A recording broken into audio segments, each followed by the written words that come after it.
You got to stop messing with the stuff, man. I didn't mess with it. You You muted got to yourself. stop messing with the settings. What is going on, everybody? It's the Art of AI podcast. I'm Mike Polite. I'm here once again for our lunch break with Mr. Chad, the AI wizard. He's an AI Jedi today. What was that? A lightsaber? There it is. It doesn't do sound effects. I'll do the sound effects. It does. Okay. I just don't have the gain on very high. Okay, good. That's probably why I don't hear myself through your stuff. So yeah, we're back. It's Monday. Super excited about this. I very specifically want to talk about what it is that I put in the thing there. That AI probably isn't for most of the people who are currently being inundated with ads about AI. Right. I'm going to share my screen real quick here because the people need to see this. The people need to see what's actually going on. So if you look here, this is the Meta ad library. And what this allows you to do is just see ads that are currently running on the platform, and just see kind of what's cooking out there. And if you look, this has been going on for a long time. Where it's saying, these appointments guaranteed. This AI is going to do this for you, guaranteed. You don't have to put any money up front, and we'll just do this, and then you're going to get this magical result for your business. Sorry if it's a little loud. We got Fortnite going in the back. This is not true for the most part and for most businesses. As a matter of fact, most of the businesses who see these ads and respond to them, submit their information, comment on it, and say that they want to talk, it's not for you. You're ready for AI. There's a couple of things that need to be in place, right? But some of the bigger stuff is you have to have a process for sales. Well, and I wouldn't even say that it's just that you have to have a process for sales. For AI, whether it's automation, whether it's anything, you have to build a process for any system, AI, automation, whatever. You have to have a process to build into it, right? A tested, valid process of, okay, I send out a cold call. Now what do I do? Right. Well, I follow up in 3 days. Okay, great. Then I follow up in 3 days. And then that process you can plug AI into, you can plug automation into, but you got to have the process first. Even when it's brand new. I mean, as long as you've got something planned out, right? And you can iterate on top of it. So it's not like it has to be perfect, especially if you're doing it yourself, but it doesn't have to be perfect, but you have to go, okay, I'm going to do this. And then 3 days later, I'm going to do that. And then, here are the responses that I'm getting. And then, okay, I'm going to have AI answer those. Right. Right. So I posted something earlier because we were talking about it earlier, and I actually posted it while we were having the conversation, and that was garbage in, garbage out. Right. And this is like an ancient IT idiom, right? Where we talk about code and just, the computer isn't magically going to make your work better. Right. And it's the same thing with virtually everything with life. Garbage in, garbage out is just a universal truth. If you eat garbage, your body's going to be garbage, right? Because, we have another idiom, you are what you eat, right? What goes in has a massive impact on what comes out. So when we're looking at these ads, grow your mortgage business using AI to help grow your mortgage business, reach more potential clients with AI, grow your mortgage business with AI. Same thing for solar, same thing for real estate, same thing for insurance. Every different niche has advertising they're just being bombarded with these ads that say AI is the answer for your business woes. when the fact of the matter is your business woes are gonna exist regardless of AI being present.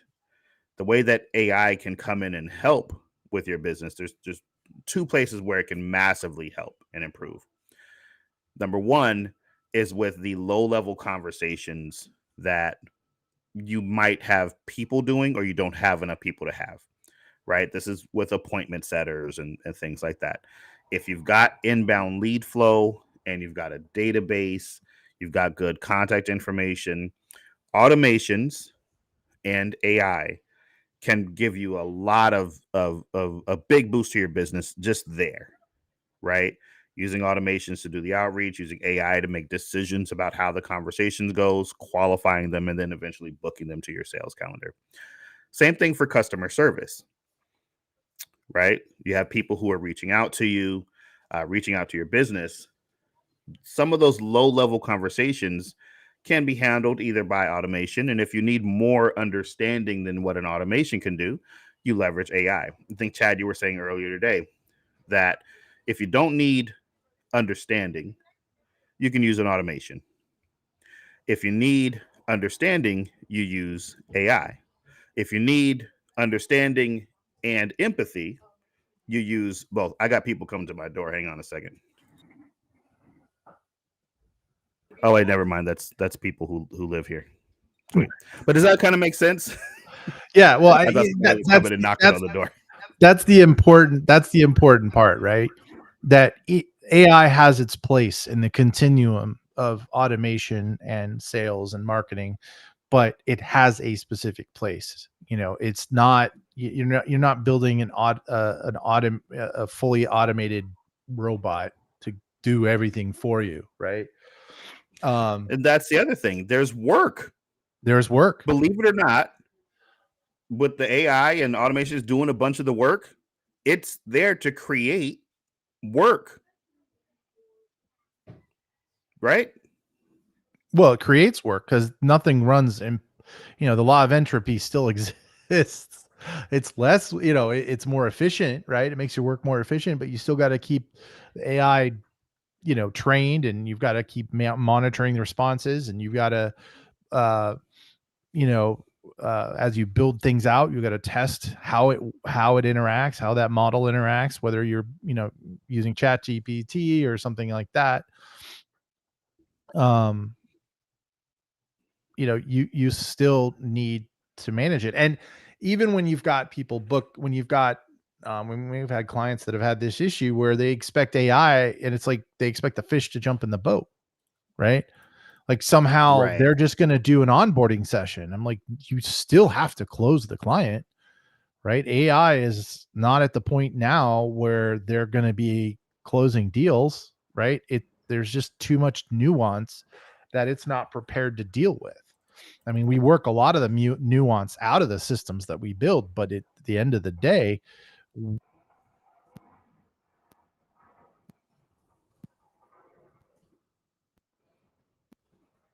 just writing out like a thing, like when do I know my business is ready for AI?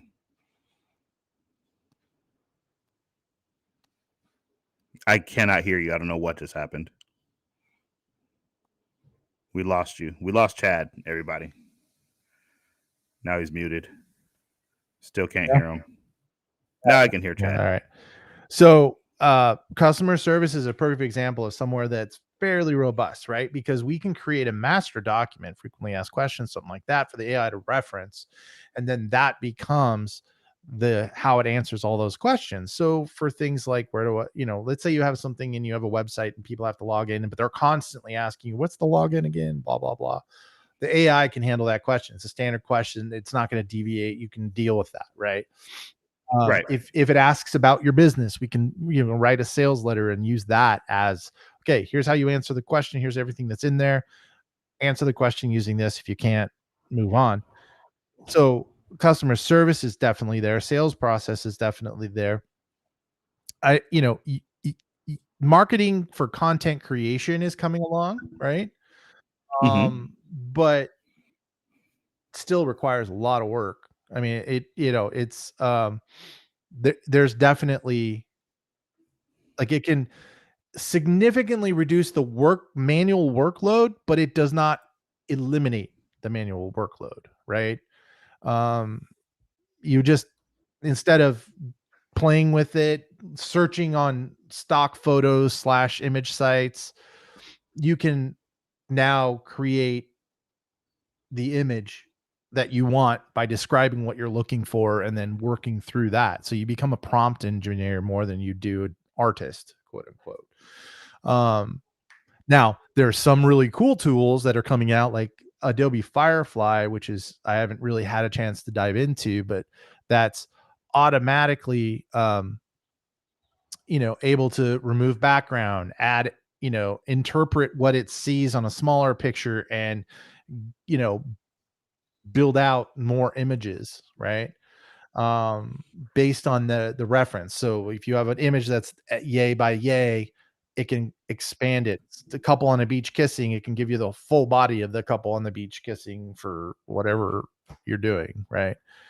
um but as far as the direct question and answer, call and response type stuff, um you definitely need, um there's definitely work in there, right? You've got to put the work in. It's not going to jump. Fish ain't going to jump in the boat. Did you see this article? I saw, shout out to Mike Wayne on Facebook. He posted a screenshot of this, which is why I'm even aware of it here. But here's the actual article that I found on Yahoo, where this content creator says that they maintain about 10 clients and that ChatGPT has wiped out their entire client base. They've been replaced. Wow, there's now I've got big feedback. Testing. That's a little better. So yeah, this says right here, content writers turn into trade work after OpenAI's ChatGPT wiped out his business. Eric Fine, so it is a he, I'm assuming, told the Washington Post that he was dropped by 10 clients who replaced him with the chatbot. There are concerns that advanced generative AI will lead to widespread unemployment. This is happening. This is absolutely happening. But it's just like in the automation and sales. It's not replacing salespeople. It's replacing the bare minimum to skill sets, right? So yeah, it's and it doesn't even replace setters, right? Like when we're building out our AI processes, it doesn't remove the job of a setter. What it does is allows the setter to be focused more as an AI babysitter and making corrections and moving people along a pipeline when things don't go right, or when there's a little tweak in the system that you got to make, or I could have answered that better, I'm going to recover that, right? That's where setters end up spending more time. All the people who just say no, leave me alone, the setter can ignore because the hand system handles all that, right? So it's the garbage that it's actually handling, right? That's what you want the AI to do, right? So that the setters that you're paying are focused on conversations that have more people actually engaged in your pipeline, in your offer, right? And it's the same thing with AI when it comes to generative AI. Look, I was an art major, right? And I am terribly inefficient with with artwork and putting artwork out there because I'm an artist. I'm not a graphic designer. I learned early on that I get too engaged with it. I cannot spend the time. Like I'm never happy enough to put it to a client, right? It's never done. It's never done because for me, it's a process oriented, for me, it's a process. It's not an end result. And graphic design and people with those skill sets, they're very good at just boom, here's something. Do you like it? Move on. Right. And I just, that's not how I do it. However, AI has made it a lot easier for me to produce stuff for clients because I do have the skills to do it. If I'm sitting here doing it, it'll never be good enough, but I can massage AI to give me kind of what I'm looking for, make a modification, put it out there and move on. Right. And so now, did it eliminate somebody who I could have paid to do that? Yeah. but there's an argument of, was that, you know, it, but that's at the lowest level of the process, right? Somebody still has to editorialize it, make sure it makes sense. And now that Right. skill set, those people need to, what they really need to do is upskill to be able to use AI to shorten their workflows, right? So they will get Right. better So results by, like, yeah, you could go use ChatGPT, but if you have a writer, like I'm not a writer, and the difference between what you get from copy versus what I get from copy, you can tell when Mike's writing it and when I write it, because he's a better copywriter than I am, right? that's right. Say it again. You're a better copywriter. I mean, what's I'm okay, but the thing is that it's just, but the chat GPT or any other AI is a tool, right? And it's at this point not really thinking in the sense of strategy, or Mhm. it's just, I'm taking instructions and doing this stuff. The actual doing is done for you. So here's what I'd like to point out. There's a couple of things that are happening here that I love about this article and that this is kind of coming out. Number one is the person who lost his clients says he's currently training to be a heating and air conditioning technician and plans to become a plumber further down the line. Okay, so he told the Washington Post that trades are more future proof, right? So this says that trade work is predicted to be one of the industries least affected by advances in artificial intelligence. And that's likely true. I don't think that we have a bot yet that can fix plumbing or build patios, right? We don't have a roofing bot, do we?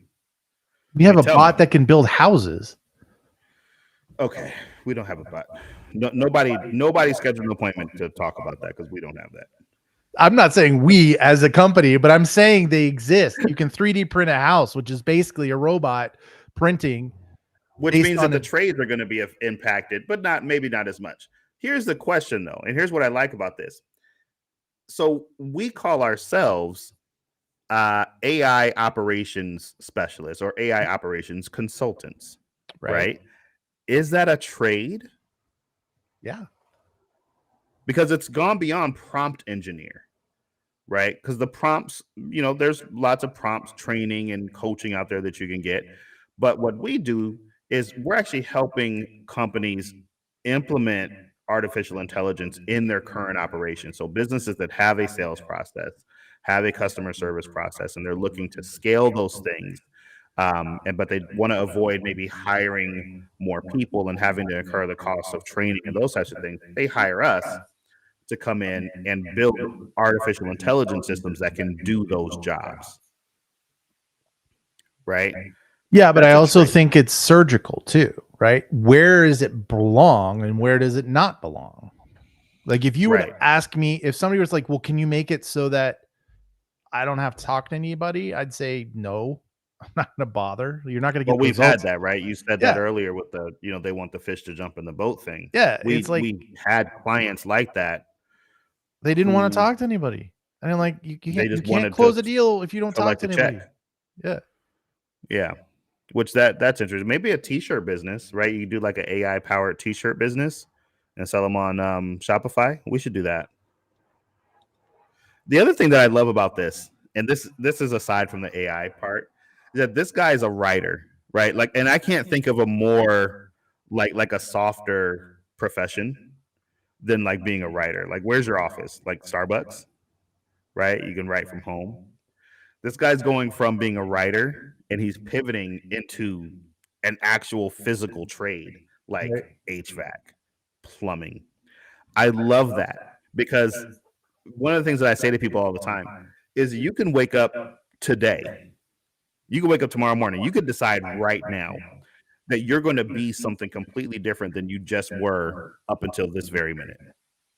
And I love that this guy goes, yeah, I'm done here. I'm going to go install heating and air conditioning systems.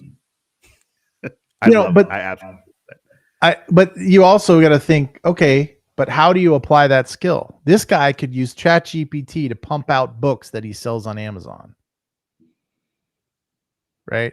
Like there are other things now instead of you pushing, you know what I'm saying? Like you could create a storyline, have chat GPT help flesh it out. I know there's people doing it. I've seen it.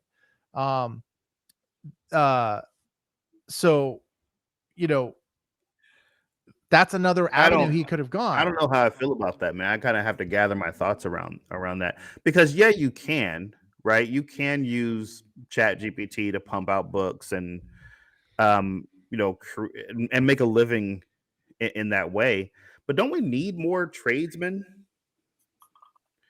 I'm not I'm not criticizing him for his choice. I'm not saying he's bad. I'm just saying there's another. I mean, I'm just looking at the hey, our jobs are going to disappear. They said the same thing when Ford rolled out the assembly line, right? And That's that true. they were like, oh my gosh, you're gonna all these guys are gonna be out of work. And well, it's not how it ended up, right? He was able to the demand was there, right? For the content for the product was so pent up Hmm. that but he couldn't possibly fulfill all of it himself.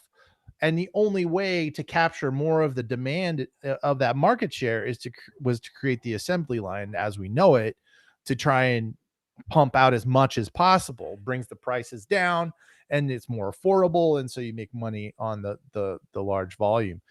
And um but when it comes to AI, again, you're shifting. You can shift to a different skill set. That ultimately you're just going to have to do that. That is the world we live in. It's been like that for years. This is no different than the internet. The internet right now, you are at 1997, right? Like we're at 90, Hmm. probably a 97 with the internet, where they were still calling it the World Wide Web. You used to surf the web. Nobody talks about that anymore. I was watching No, hold on, man. It was the information superhighway. Super Highway. I remember that too. Yeah. Welcome to the information super highway. We're gonna go light speed. And there was like I mean, all the metaphors of the on ramp to the super highway, like Yeah, I remember the icons for some of like CompuServe and stuff was like a road going like yeah, up yeah. into.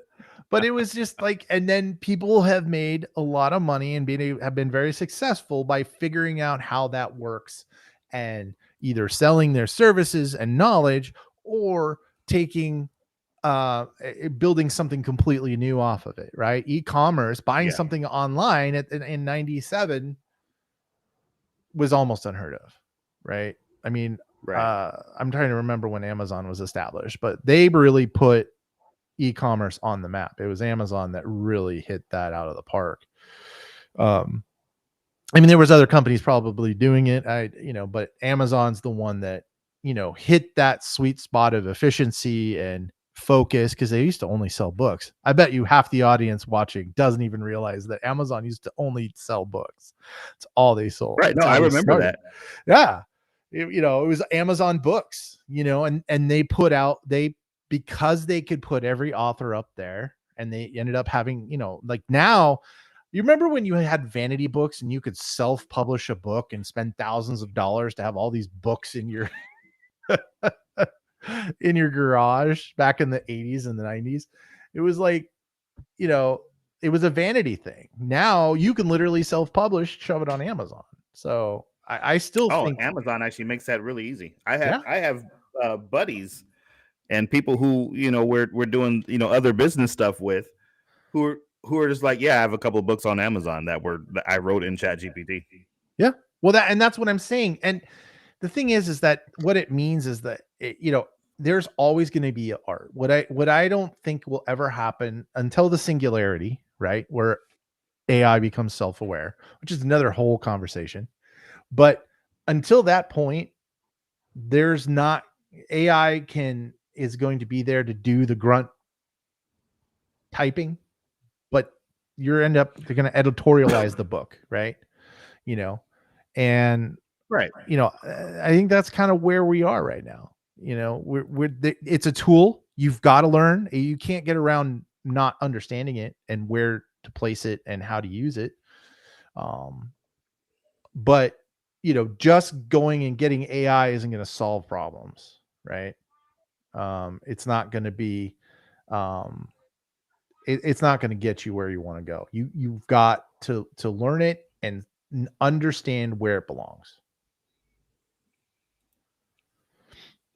This is really interesting. I like looking at these articles and kind of picking apart what's happening in this space, right? This is this pay to play AI, right? Because and this is something that we talk about, like the cost of connecting to the API and how many tokens it costs to ask the AI something. Yeah. Even just using the GPT-4 model, which is massive. I finally figured out just the scope of how huge that language model is. The other day, over the weekend, I was doing some reading, and the just the computational power that's required in order to make these silly things happen, right? That we typed silly stuff into, right? It really is amazing. I think maybe we'll do some more of this where we go over some of these. But yeah, that's what I wanted to talk about on this episode. AI is probably not for your business, but we can help you figure it out if it is by just looking at a couple of things. Do you have a sales process that exists right now? Okay. There are parts of your sales process then that the AI can help with. Okay. Do you have customer service issues that are happening right now? Meaning, do you have conversations that you have to have that are very repetitive, that you have to have with multiple people? AI can help with that as well. All this other stuff that they're saying where it's just magically going to fix things in your business, don't believe the hype.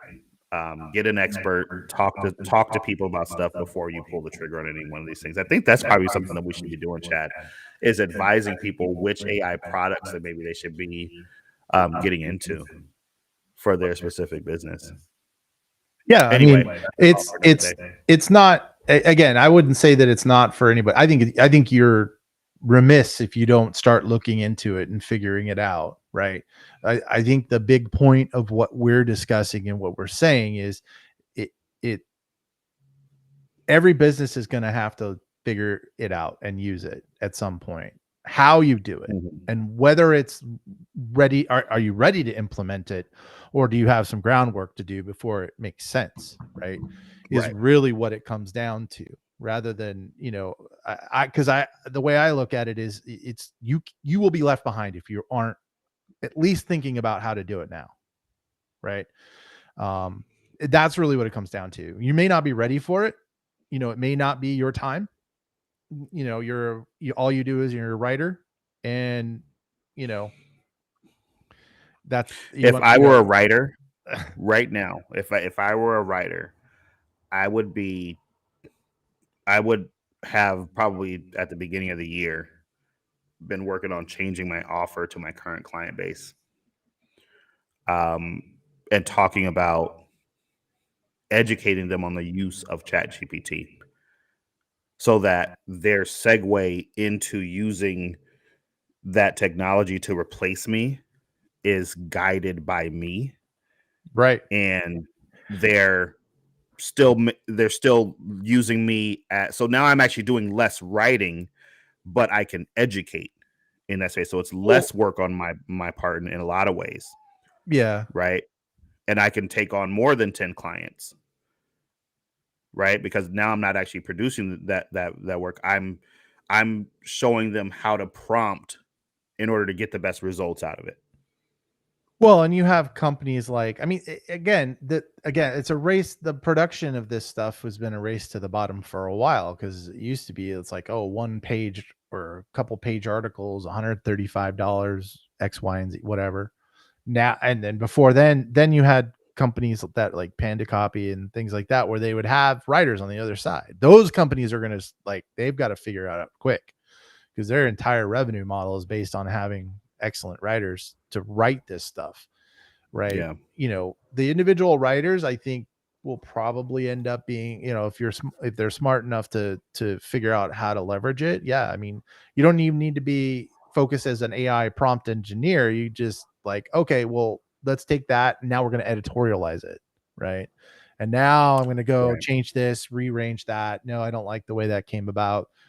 Now professional writers become editors more than they are actual writers, right? Just like, if I want to, as a graphic artist, if I want to remove something from the background in Photoshop, yeah, I could go through and click all this stuff myself and do all this work, but I could also just click the AI and say get rid of it and be done.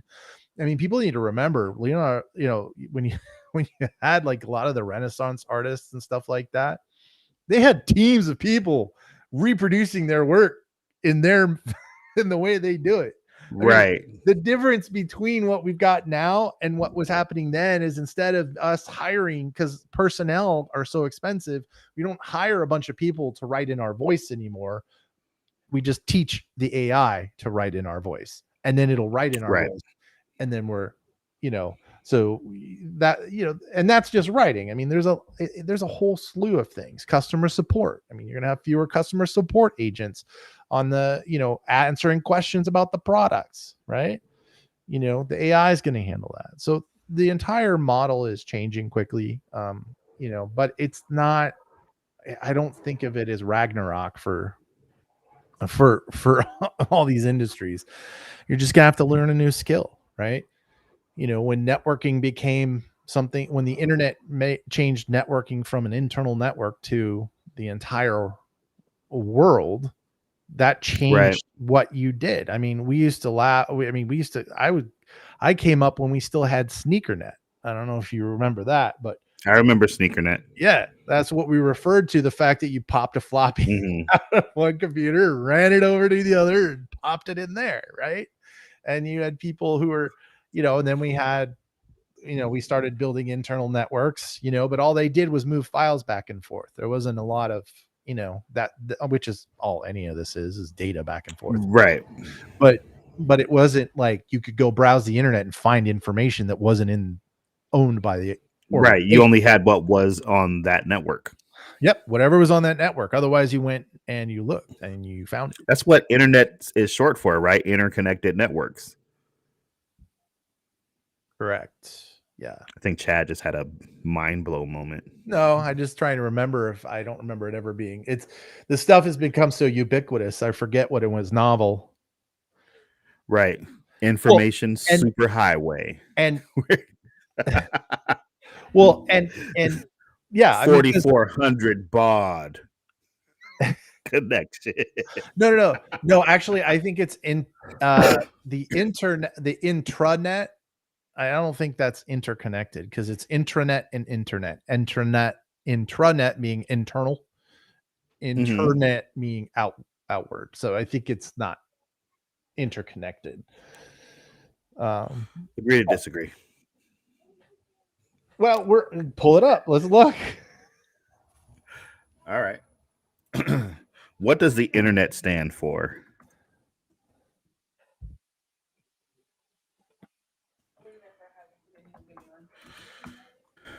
I think that's the little boy asking her, "Do you like me like a boyfriend?" Really? Yeah. She didn't. Internet. What does the internet stand for? Interconnected network. All right. I stand. Boom, baby. Mike's right. Live on the internet. Oh, that's funny. It said internet is an acronym of interconnected network, the large system of connected computers and other devices around the world that allows people. Well, I mean, we have to look at the the actual. Oh, hey, I'm getting hugs. Kehlani said hi. Oh, hey. You guys taking off? Yeah. All right. Well, have fun. Thanks. Be safe. It's cold out. Wear a jacket. All right. Anyway, I think that's the end of the podcast for the day. Yeah, I think so. I think we're good. All right. So we will see you guys for lunch tomorrow for the Art of AI podcast. I'm Mike Polite. That's Chad Lukens. I'm Chad Lukens. Chad, any parting words? All these bass belong to us. Okay. I'm not going to give you parting words anymore. We'll see you guys tomorrow. All these bass